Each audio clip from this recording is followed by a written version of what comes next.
சமையல் தெரியாமல் கஷ்டப்படுறீங்களா? இல்லை உங்கள் சமையலை சாப்பிட்டுட்டு எல்லாருமே நல்லா இல்லைன்னு குறை சொல்கிறாங்களா? இல்லை புதுசாக சமைக்கணும்னு ஆசைப்படுறீங்களா? இனி அந்த கவலை வேண்டாம். இந்த டிப்ஸ் எல்லாம் ஃபாலோ பண்ணிவிட்டு நீங்கள் சமைச்சு பாருங்கள். உங்கள் சமையலை சாப்பிட்டு எல்லாருமே உங்களை பாராட்டுவாங்க. வாங்க அந்த டிப்ஸ் என்னன்னு பார்க்கலாம்.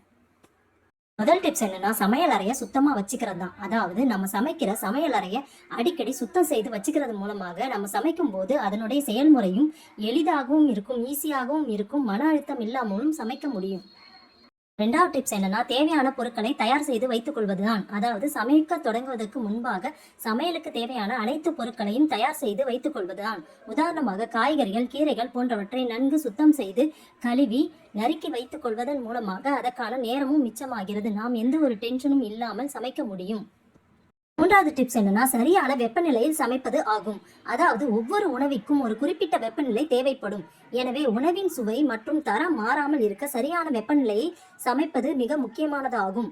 புதிதாக சமைக்க விரும்புவோர் முதலில் அடுப்பை சிம்மில் வைத்து ஆரம்பிப்பது சுவை மாறாமல் நன்றாகவே இருக்கும்.